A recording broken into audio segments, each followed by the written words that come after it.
Nós trouxemos aqui no contexto que 2 movimentos recentes contribuíram para intensificar esse cenário. As mudanças na equipe de advogados do banqueiro e as conversas do novo advogado José Luiz Oliveira Lima com o ministro André Mendonça. Afinal, em que pé está essa negociação? A delação pode ou não acontecer? Quem vai trazer os detalhes é a repórter Marília Ribeiro. Marília, bom dia, bem-vinda. Conta pra gente as novidades dessa negociação. Conto sim, Neila. Bom dia a você, a todos que estão na nossa companhia aqui no contexto desta quinta-feira. Neila, de acordo com apurações da nossa colunista Mirelle Pinheiro, a delação ela seria completa. De acordo, então, com informações que foram divulgadas pelo novo advogado de Daniel Vorcaro, o José Luiz Oliveira Lima, ele que também é conhecido como Juca, veio aí trazendo informações e conversando com o ministro do Supremo Tribunal Federal, André Mendonça, e o caminho, de acordo, então, com essa apuração da Mirelle Pinheiro, é de fato para uma delação premiada de Daniel Vorcaro, nesse caso envolvendo as fraudes do Banco Master. A gente lembra que Daniel Vorcaro está preso desde o dia 4 de março, quando a Operação Compliance Zero foi deflagrada sua terceira fase e a prisão preventiva foi autorizada pelo relator do caso dentro da Suprema Corte, André Mendonça. Ele foi transferido para Brasília, para o Presídio Federal, que fica dentro do Complexo da Papuda, no dia 6 de março. E agora, o Supremo Tribunal Federal deve finalizar a análise da decisão do ministro André Mendonça. Ela que começou no dia 13 de março, última sexta-feira, e deve ser finalizada amanhã, dia 20 de março. Neila, então, de acordo com as informações da Mirelle, o caminho que deve ser traçado daqui para frente por conta dessa mudança na defesa de Daniel Vorcaro é sim para a delação premiada. E o que isso vem trazendo aqui para o Congresso Nacional, Neila? Expectativas de novos nomes aparecerem neste caso Master. A gente já trouxe aqui ao longo do contexto Metrópolis nomes de políticos como Ciro Nogueira, mas também nomes do Supremo Tribunal Federal, como o do ministro Alexandre de Moraes, em conversas com Daniel Vorcaro. Então, o Congresso Nacional, o clima por aqui, Neila, é de muita apreensão por parte de deputados e também de senadores. Isso porque existe um certo temor de que outros nomes venham a aparecer. Por isso, os parlamentares eles estão evitando falar nesse assunto, delação premiada de Daniel Vorcaro sobre o Banco Master aqui no Congresso Nacional. Mas essa delação ela deve levar aí um período, se de fato ela acontecer, porque vai ter que passar aí pelos critérios da justiça, se de fato essa delação ela vai ser apresentada e como ela será apresentada. Porque além de Daniel Vorcaro concordar em fazer essa delação, ele vai ter que apresentar provas que sejam coniventes aí de acordo com o que ele tiver que falar para a Justiça. Segundo informações também que foram apuradas pela coluna da Mirelle Pinheiro com fontes oficiais da Polícia Federal, o advogado Juca teria dito que Vorcaro está disposto a entregar todas as informações sem poupar nenhum dos envolvidos. A coluna também procurou o José Luiz, no entanto, ele não houve retorno até a mais recente atualização. Então, de acordo com a Mirelle Pinheiro, aguarda, então, de fato, essa delação ser confirmada. Se for confirmada, a gente vai trazer aqui também no contexto Metrópolis, mas o caminho ele vem sendo pavimentado, Neila, sim, para uma possível delação premiada de Daniel Vorcaro. Neila. Marília, em meio a toda essa expectativa da delação, você também tem informações sobre os arquivos sigilosos de Vorcaro que voltaram à sala cofre do Senado, não é isso? É um vai e vem. E agora, como é que está essa situação?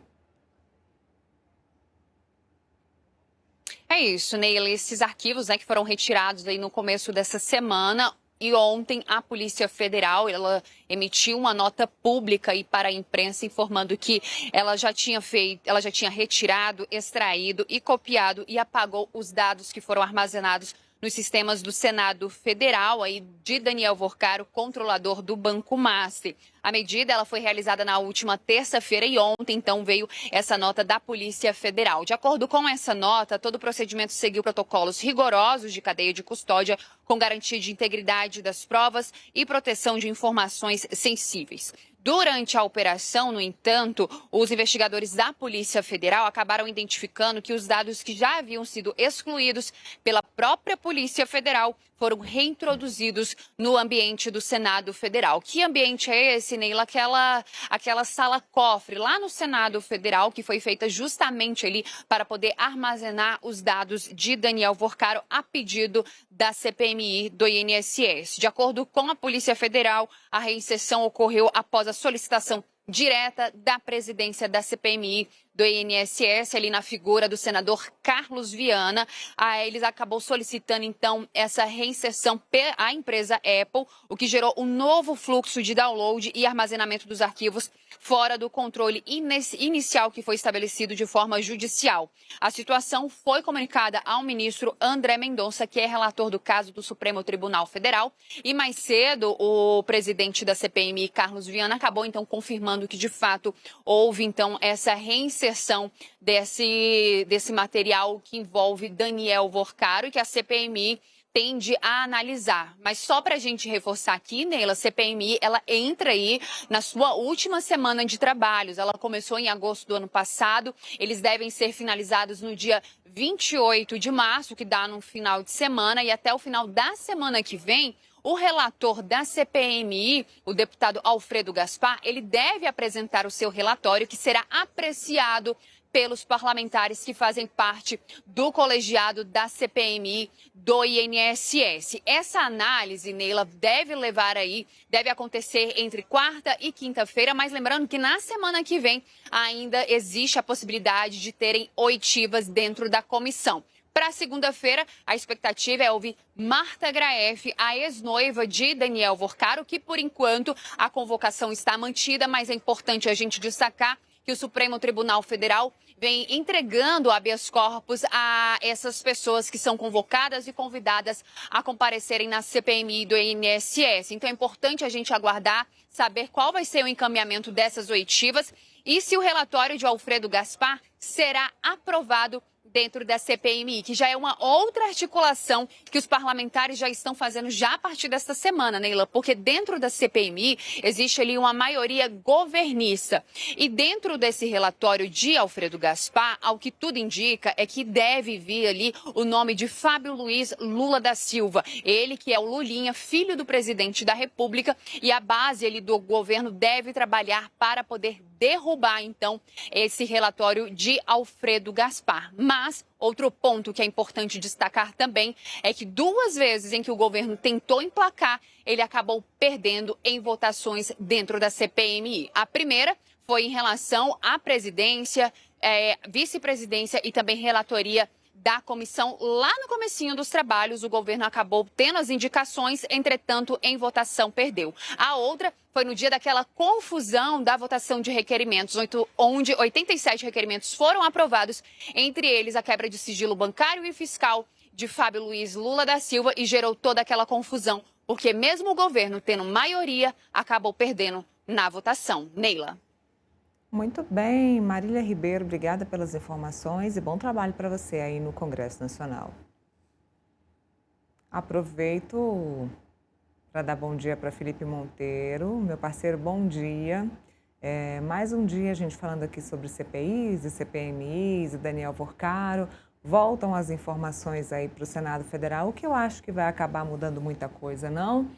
O ministro André Mendonça está bem relutante sobre a liberação de informações. Ontem ele acabou aumentando aí o prazo da investigação referente ao Banco Master no Supremo Tribunal Federal, investigação a pedido da Polícia Federal. Continua-se um cerco, um sigilo aí referente às informações de Daniel Vorcaro. Ontem nós falamos aqui que os deputados federais pediram mais segurança para Daniel Vorcaro dentro da prisão federal, prisão de segurança, prisão que já é de segurança máxima aqui em Brasília, ou seja, formou-se um cerco de segurança sobre Daniel Vorcaro, sobre as informações dos celulares de Daniel Vorcaro. Então eu acho difícil, de fato, que essas informações que voltaram para a tal da sala-cofre sejam acessadas. A Marília estava dizendo que na semana que vem, na segunda-feira, tem a perspectiva de oitiva da Marta Graeff, Acho muito difícil. A Marta mora lá nos Estados Unidos, em Miami. Ela deve conseguir facilmente esse habeas corpus com o ministro André Mendonça. Não por ser quem é, não por conta das informações, mas porque é de praxe. O ministro está concedendo esses habeas corpus para a grande maioria dos convocados para a CPMI do INSS, por entender que as pessoas que estão sendo convocadas podem ficar em silêncio para não fazerem provas contra si mesmos, o que acaba prejudicando o andamento da CPMI, que termina na semana que vem, não vai ser estendida. A gente já sabe do desagravo do presidente do Congresso Nacional, Davi Alcolumbre, sobre CPMIs. Ele sempre deixou claro que não gosta de CPIs ou de CPMIs. Agora, muito mais, né? Está bem claro que ele não gosta disso, não quer abrir CPI do Banco Master, não quer abrir CPI, não quer continuar a CPMI do INSS, mas, não estou aqui defendendo Davi Alcolumbre, ele sempre deixou claro que não gosta de CPIs porque ele acha que é um palco, um palanque para estrelismos de parlamentares. Dito isso, temos mais um dia de caso Master aqui na nossa Brasília, nos nossos três poderes aqui em Brasília. Felipe, bom dia. Neila, bom dia aos telespectadores. Neila, mais um dia de caso Master, né? Você vê que os dois principais aspectos recentes sobre o Banco Master indicam a probabilidade do Daniel Vocaro fazer uma delação premiada, né? A mudança da equipe jurídica, a entrada do Juca e a reunião do Juca com o André Mendonça e com a Polícia Federal, mostrando o interesse em fazer a delação premiada, né? Então, Brasília está muito preocupada, né? Fico imaginando os parlamentares que tiveram algum tipo de contato e acesso ao Daniel Vocaro, juízes, ministro do Supremo Tribunal Federal, ministro da Suprema Corte do Supremo Tribunal de Justiça. Todo mundo deve estar realmente preocupado com o teor da delação premiada do Daniel Vocaro. Eu queria só colocar um ponto que eu acho importante, Neila, que é o seguinte: não adianta, né, a Polícia Federal, o Ministério Público, os ministros do Supremo Tribunal Federal negociarem uma delação premiada agora com o Daniel Vocaro, né? Claro que a delação premiada, no meu modo de ver, é importante porque pode revelar como que funciona a República, né, nos seus mais pormenores passos. Mas é necessário que a Polícia Federal avance, né, no inquérito, entenda, né, a dinâmica de poder por conta própria, para poder negociar de uma forma muito melhor com o advogado Daniel Vocaro, né? A gente sabe que a Polícia Federal só conseguiu desbloquear e conseguiu ter acesso somente a 1/3 das mensagens dos celulares do Daniel Vocaro, né? Ainda tem mais 5 celulares ainda que a Polícia Federal está tentando acesso. Então é importante, apesar da vontade da defesa do Daniel Vocaro de querer fazer delação premiada, né, é importante que a Polícia Federal avance na investigação, colha todos os documentos necessários, tenha todas as informações necessárias, entenda como é que funciona a República por conta própria, para depois sentar numa condição privilegiada com a defesa do Daniel Vocaro e negociar com ele uma delação premiada. Delação premiada agora, né, sem o desenrolar do inquérito, vai só beneficiar o Daniel Vocaro e vai só beneficiar aquelas pessoas que cometeram o crime na República, né? Outro ponto que você colocou aqui, Neila, é a questão da CPI, CPMI, né? A gente sabe que dificilmente, né, o presidente do Congresso Nacional, Davi Alcolumbre, ele vai prorrogar a CPMI. Os parlamentares entraram com o processo, né, no STF, com o André Mendonça, mas dificilmente eu vejo, né, algum tipo de possibilidade desse processo caminhar favorável no STF, até porque não tem um direito tão líquido e certo assim para a prorrogação da CPMI. Nesse caso, sim, né, o presidente da casa tem uma prerrogativa e tem o poder para decidir de forma discricionária se vai prorrogar ou não a CPMI. Mas é uma pena não prorrogar a CPMI, haja vista a quantidade de documentos que os parlamentares tiveram acesso recentemente, né?